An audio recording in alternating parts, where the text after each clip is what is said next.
Assalamu alaikum, dear students. Hope you all are doing your good. This is a science class, and today we have to start our new lesson, lesson number 11, the Earth and its neighbors.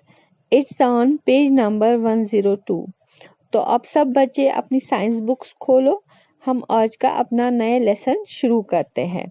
तो क्या है हमारा आज का lesson? Lesson number 11, the earth and it's neighbours, हमारी ज़मीन और उसके नेबर्स, कौन कौन से उसके हमसाए हैं, नेबर्स है। तो लेसन स्टार्ट करने से पहले हम देखेंगे कि लेसन ऑब्जेक्टिव क्या है। लेसन ऑब्जेक्टिव मीन्स कि हम इस लेसन के दौरान हमें किन किन चीज़ों के बारे में जानना है। तो पहले क्या है? सन, सूरज। सूरज जो है ये कहाँ पे है? एक स्टार है। तो सूरज क्या है बेटा? ये एक स्टार है। स्टार हम किसको बोलते हैं? स्टार होता है एक फिक्स्ड हेवनली बॉडी होती है हमारे सोलर सिस्टम की, जिसके पास अपनी रोशनी और अपनी गर्मी होती है। यानी ये स्टार जो है ये वो फिक्स्ड हेवनली बॉडी होती है जिसके पास अपनी लाइट होती है और अपनी हीट होती है। तो सन जो है बेटा ये एक स्टार है। उसके बाद है अर्थ। अर्थ जो है ये एक प्लैनेट है जो जहाँ पे हम रहते हैं। प्लैनेट हम किसको बोलते हैं? प्लैनेट भी एक हेवनली बॉडी होती है जो एक स्टार के गिर्द मूव करती है, लेकिन प्लैनेट के पास अपनी कोई हीट और लाइट नहीं होती है। उसके बाद क्या है? उसके बाद है प्लैनेट्स और सोलर सिस्टम। प्लैनेट्स जैसे मैंने अभी बोला कि एक हेवनली बॉडी होती है लेकिन इसके पास अपनी हीट और लाइट नहीं होती है। सोलर सिस्टम हम किसको बोलते हैं? सोलर सिस्टम होता है जिसमें सन है, सूरज है, 8 प्लैनेट्स है और उनके सैटेलाइट्स है, प्लैनेट्स के सैटेलाइट्स। तो ये तीनों चीजें मिलके क्या बनाती है? एक सोलर सिस्टम। क्या क्या होता है सोलर सिस्टम में? सन होता है, 8 प्लैनेट्स है और प्लैनेट्स के सैटेलाइट्स होते हैं। अब है बेटा उसके बाद सैटेलाइट्स। सैटेलाइट्स हम किसको बोलते हैं? सैटेलाइट्स होती है हेवनली बॉडीज जो प्लैनेट्स के इर्द गिर्द मूव करती है, गर्दिश करती है। सैटेलाइट्स के बाद है कॉन्स्टलेशंस। कॉन्स्टलेशंस होती है ग्रुप ऑफ स्टार्स जिनका एक डेफिनेट पैटर्न होता है, उनको बोलते हैं हम कॉन्स्टलेशन। समझ आया आपको? Constellation means group of stars with a definite pattern, उनको कहा जाता है बेटा कॉन्स्टलेशंस। तो अब हम अपने लेसन की ओर आते हैं।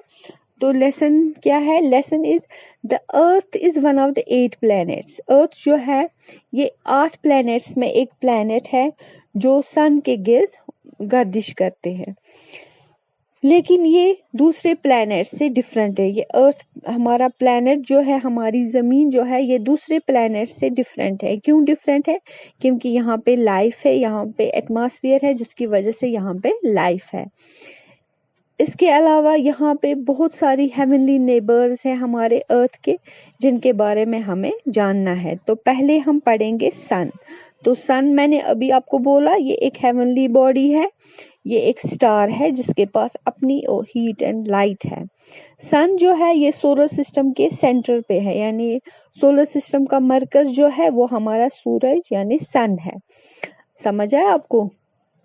ये सन क्या है? ये सन जो है ये गैसेस का एक गोला है जिसमें बहुत गर्म गैसेस मौजूद है, उन्हीं आग के गोलों से ये सन बना है। सन हमें काफी लार्ज दिखता है, बड़ा दिखता है, क्योंकि ये सबसे नजदीक वाला स्टार है हमारे अर्थ के, यानी हमारे अर्थ का जो क्लोजेस्ट स्टार जो है वो सन है, इसलिए ये हमें बहुत बड़ा दिखाई देता है। लेकिन ये सन जो है ये हमारे अर्थ से कितनी दूरी पर है? 150 मिलियन किलोमीटर से यहाँ से ये दूर है। सन जो है ये यहाँ से 150 मिलियन किलोमीटर की दूरी पे है। समझ आया आपको? दूसरे स्टार्स जो है वो हमें काफी छोटे दिखाई देते हैं क्योंकि वो यहाँ से काफी दूर है, हमारी जमीन से वो काफी दूर है। सन ये सूरज जो है दूसरे स्टार्स की तरफ ये स्फीयर शेप का है और उसमें बहुत हॉट गैसेस, ग्लोइंग गैसेस है। ग्लोइंग मीन्स चमकीले, चमकदार, जिससे ये सूरज जो है ये चमकता है। टेम्परेचर अगर हम देखें, दर्जा हरारत जो सन का है, सन की सरफेस पे, सतह पे कितना टेम्परेचर होता है, नियरली लगभग 6,000 डिग्री सेंटीग्रेड वहाँ का टेम्परेचर है। तो इतनी गर्मी वहाँ पे होती है। सन जो है ये many टाइम्स हॉटर है इन द सेंटर। सेंटर जो सन का है, सूरज का मरकज जो है, वहाँ बहुत ज्यादा गर्मी है, यानी many टाइम्स हॉटर, सेंटर में ज्यादा गर्मी है सन के। ये सन जो है ये हमें हीट भी देता है और लाइट भी देता है, यानी गर्मी भी देता है और रोशनी भी देता है। और अल्टीमेट सोर्स जो एनर्जी का है वो सन है, यानी सन जो है ये मेजर सोर्स ऑफ एनर्जी है। सन के बगैर, अगर सन नहीं होता तो जमीन पे भी कोई लाइफ नहीं होती। तो ये था बेटा आज आपका टॉपिक। उम्मीद है आपको समझ आया होगा। इसमें जो भी अंडरलाइन वर्ड्स हैं इनकी स्पेलिंग्स आप अच्छे से लर्न करोगे। Let's do it's reading now. The Earth and its neighbors.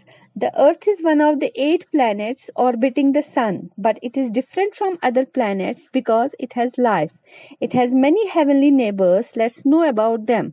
The Sun. The Sun lies at the center of our solar system. It is a fiercely hot ball of gases. The Sun appears so large because it is the nearest star to the Earth. It's about 150 million kilometers from the Earth. Other stars seem tiny because they are very far away. The Sun, like other stars, is a sphere of hot glowing gases. Temperature at the surface of Sun is nearly 6,000 degrees centigrade. Sun is many times hotter in the center.